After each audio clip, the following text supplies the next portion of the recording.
From UFOs to psychic powers and government conspiracies, history is riddled with unexplained events.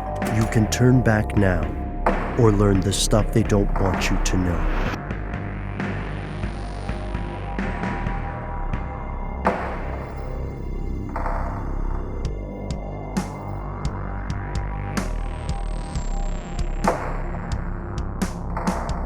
And we have returned. Now, you may notice, astute fellow conspiracy realist, that our first two stories for this week's segment have been touching on things that are disturbing, that we believe are important. And we want your help. We want your expertise as pilots or people working in the aviation industry or in the telecom industry. We want your take in your perspective if you are in Pakistan or have attended medical school in Pakistan. We also talked a little bit off air before we started rolling today. We dithered a bit about where to put this story. And we thought we would end on maybe a little bit of a palate cleanser, a very weird story. One of those things that makes you check the address to make sure you're not reading the Onion. So let's introduce everybody to a town called Sunnyvale, California. Sunnyvale, California. It's a pretty swell place. People like it. And something weird happened in Sunnyvale when the pandemic hit. Pretty much every town in the United States and many towns across the planet ended up closing to some degree. The streets were empty as though it were New Year's Day in the morning or something, right? People just weren't going to places. Online orders were booming. We all went through that weird, awkward phase where we tried to hang out with our friends on Zoom. And I don't miss those days. But Sunnyvale never actually closed down. Their demographic of visitors changed. Since the beginning of the pandemic, thousands of tourists, of new visitors, have been hanging out, living the high life in Sunnyvale. And they're not the most classy visitors. They're trashing stuff. They're pooping everywhere. They're eating trash off the street. Spoiler alert, these visitors are not human. They're crows. I did it. Squeezing in another crow episode or another crow thing. So your fine feathered friends, Ben, that you command with your mind. You don't command friends. You work with them. If anybody tries to command you, they're not your friend. But this came to me. This blew my mind, you guys. I want to first reference some of the most noteworthy work I've seen on this report. The story broke in national media about 6-7 days ago. We were on a bit of a break, so I held this one. If you go to New York Times, you'll see a wonderful article by Alyssa Lukpat, and it says, a California city is overrun by crows. Wait for it. Could a laser be the answer? That's where we're going. That's 2022. Yes. We're at war with crows. We're using lasers. And they're using a boombox, by the way. But so this story is a long time in the making. The city officials of Sunnyvale have been trying to get the crows out of town for like at least 5 years. But remember earlier when we talked about how many animals were going into abandoned towns during the pandemic, like goats were taking over that town in Europe and so on. Crows were doing that in Sunnyvale, and their population exploded. The mayor, a guy named Larry Klein, is like, the fact that he has to make public statements about this is amazing. And I want to see the Christopher Guest movie about this. He is on record saying the streets are basically riddled with crow poo. And that's a public statement by a mayor. Dude, this sounds like the plot for a season of Trailer Park Boys, which also takes place in a place called Sunnyvale. Only they don't have a mayor. They have a drunk trailer park supervisor named Mr. Leahy. I remember that guy. Yeah. Mm-hmm. But he does fulfill the role of mayor, yes. 100%. There actually is a plot point in one of the seasons where Ricky has a pet crow named Cheryl Crow. Checks out. Yeah, I remember that. And this is all funny and cute because Trailer Park Boys is a great, amazingly improvised show. And it's just the one crow. It's just Cheryl. But the streets are overwhelmed now in Sunnyvale. For anybody unfamiliar with California, because we got a lot of people who are not in the U.S., it's about 40 miles to the southeast of San Francisco.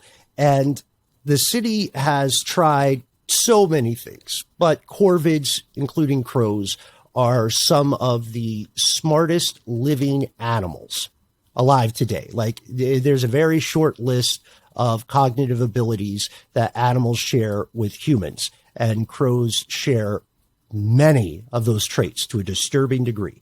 So they're basically too smart for a lot of things that will work for other birds. Like, that's why scarecrows have such a limited shelf life. It doesn't take these guys long to figure out that that's just a human-like sculpture. So scarecrows didn't work. They deployed falcons. They deployed predatory birds. If you have listened to our earlier stories on corvids, you know that they have a mob strategy when it comes to fighting against predatory birds. They are in an existential war with owls as we record.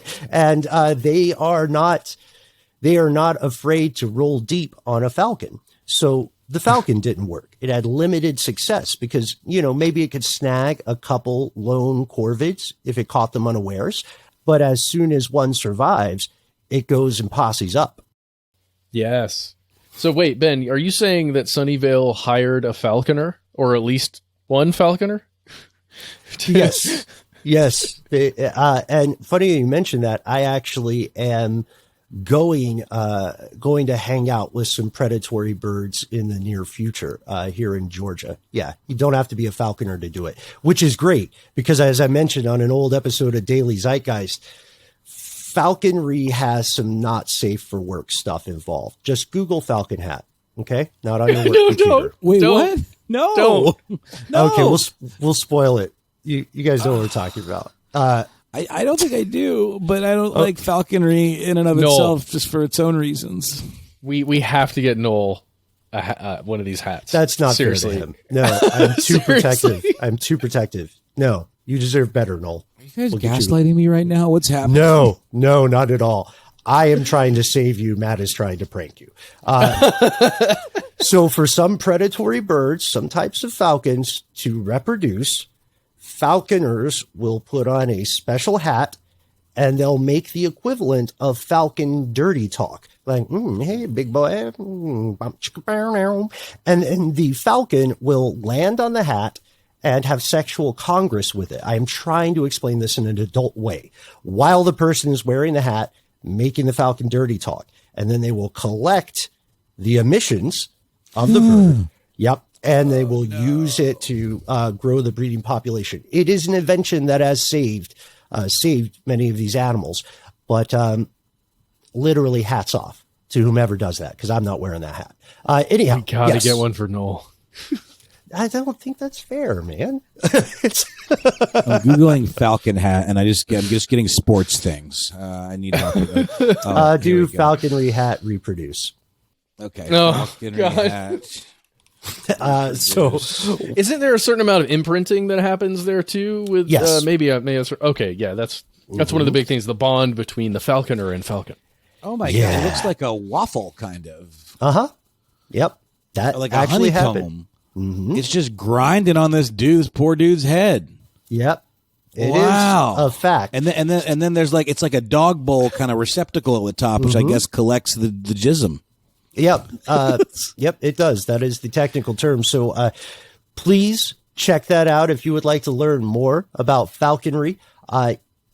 Whether or not the falconer in this situation was wearing a hat, we do not know. We'd have to contact the mayor. But long story short, with all the stuff they had to go through with the falcons, it did not work because the birds are too smart. And so they decided that they are going to resort to lasers, actual lasers. They're going to spend an hour every evening shooting green lasers at these crows. And while they do that, they're going to take a boombox, like a literal old school do the right thing kind of boombox, and they're going to play recordings of crows, quote, in distress. while they're shining this green laser around. And the idea is that when they see the laser shining through the tree line every evening, the crows are going to think that there are animals running back and forth in the darkness, and it'll spook them. So crows are so smart that the residents of Sunnyvale have to resort to psychological warfare. They can't like outsmart them the normal ways. These are the most brained of bird brains. So instead, what they have to do is try to get into their minds, which is amazing. And they're not trying to kill them, to be clear. They're just trying to sort of gentrify them and move them to a different part of town. But the problem is, according to an expert in the world of corvids, Dr. Kevin McGowan, an ornithologist over at the Cornell Lab of Ornithology, there in Ithaca, New York, according to him, this dispersal is a very tricky, risky game because some of these birds just don't want to move. They're like, hey, I got it good here. You know what I mean? The people are mainly gone because of this pandemic that doesn't affect me. I am bawling. I will eat your trash. And I'm not scared of your scarecrows or your falcons. Take that hat off. You know, like the birds are clowning the citizenry. And McGowan, this was interesting to me because normally, you know, the five of us, Doc, Noel, Matt, me, and you listening along, we would say this thing the professor recommends is cruel or unfair, inhumane. But he literally said, why don't you aim firecrackers and bottle rockets at the crows? Because it'll make them, quote, freak out, which is a technical term, I think, in ornithology. Yeah, I mean, that's the big thing here, balancing the well-being of these animals as well as like trying to prevent them from hanging out where you don't want them to be. Do you guys remember we talked about how some birds are not real? Not all birds, but there are a few birds that are not real because they're drones. Mm-hmm. Yeah, I think we need to get some birds. of those. Yes. Those are, yeah. I think we Sorry, need to get some of it's a touchy subject for some people. This whole birds aren't real thing. So we got to be very careful about how we put this. That's what I'm saying. Some. But Sunnyvale should get some of those drone owls and just pay somebody to fly them at night around certain areas. Or do you think the crows will just gang up on them, go mob style on them? They will, just like the earlier comparison with Van Helsing and vampires, they will find where they think it sleeps during the day. They will try to track it and hunt it and kill it when it's weak during the hours of sunlight. I know, right? It's crazy. But I think that's a good solution. I didn't see too much mention of drones, which also stood out to me. But Dr. McGowan also says that if the crows don't want to go, if they are simply intransigent, then outside of killing them, there's not too much you can do. He pointed out in Auburn in the 1990s, authorities captured and relocated some 75,000 crows. But this guy is great with the quotes, by the way. Please check out this article. There's a lot of other stuff about this on ornithology forums, but he had one that really stood out to me where describing crows in Sunnyvale. He said, they're like teenagers in COVID, you know? You just can't stop them getting together. Oh, that's great. Wow. What if they came up with a Pied Piper type situation? Just sort of lure them all out of town and into the sea, preferably. Yes. You are onto something, because this story made me recall a book that I recently read that I may have talked about earlier, Raven Master. This is the guy I think is the right man for the job. Oh, no, this is Christopher Scaife. He is the guy who for years and years has been the keeper of the ravens in the Tower of London.